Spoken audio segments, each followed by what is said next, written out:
What drives and inspires me is definitely following in the footsteps of artisans and craftsmen.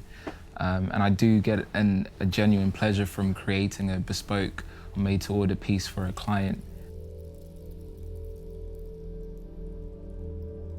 There's a certain beauty that I see from the rawest form of fabric being slightly kind of altered and manipulated and shaped to become something that can protect, for a service or for an action. And that's what I really enjoy. And when you have something that's just really basically functional, there's also something really beautiful about its real kind of simplicity. My name is Nigel Ruwende, and I'm the Managing Director of Saint&Birchley, which specializes in made-to-order aprons and homeware accessories. Creatively, my journey began with styling and personal styling. I did that for about 4 years.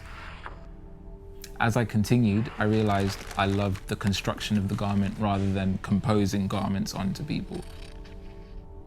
I originally wanted to start with work shirts, as I really enjoy people that work with their hands, craftsmen and other artisans. So I wanted to create a product that could be used by them.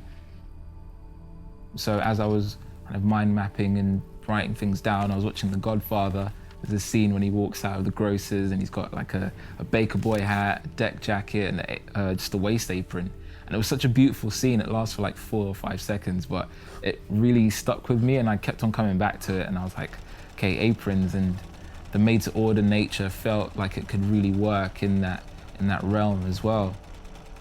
I kind of liked it the more I thought about it. It was such a humble product. It just wanted to be dirty. It wasn't trying to have bells and whistles on it. And it was just a really, really nice, solid foundation to begin with. And I knew I could grow it on from aprons to add other product. I kind of, just went all in. And that's how it began. One of the things that inspired me is definitely my uncle, Andy.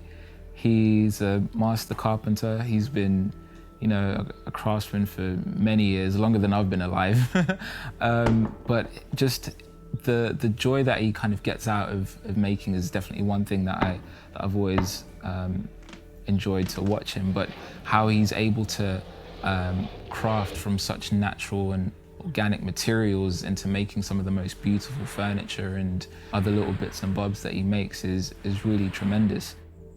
I used to go to his workshop many years ago when I, was styling, or I'd just visit him, and, he'd be working away. And that's definitely a thought that came in my mind when I was creating these aprons is, oh, Uncle can wear one. And when I told him about it, he was ecstatic. He loved the idea of, actually having an apron in his workshop. Even though it's quite a simple apron in its aesthetic, there's a lot of things that, you have to pay attention to. That it had to go up against, the hardest kind of wear and tear. For the first year, I only supplied to kind of restaurants, cafes, craftsmen, people that were like in the hospitality or front-facing professions. So, they really get used. I think what's happening in London now is people are definitely kind of appreciating what once was, and as things are being more mass-produced, I think people are starting to really appreciate what was so special about things that are made by hand or made in smaller quantities or just a lot closer to home. So I think that's really what people are falling in love with again.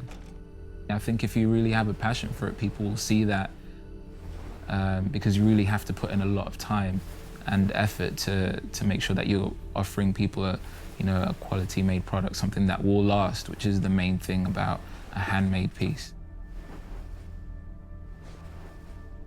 It's definitely a satisfying feeling once I've kind of put the seal down on the paper. It feels good to know that, a little part of me is going out, and it's not a big deal, but it's helping someone do whatever they need to do with more confidence.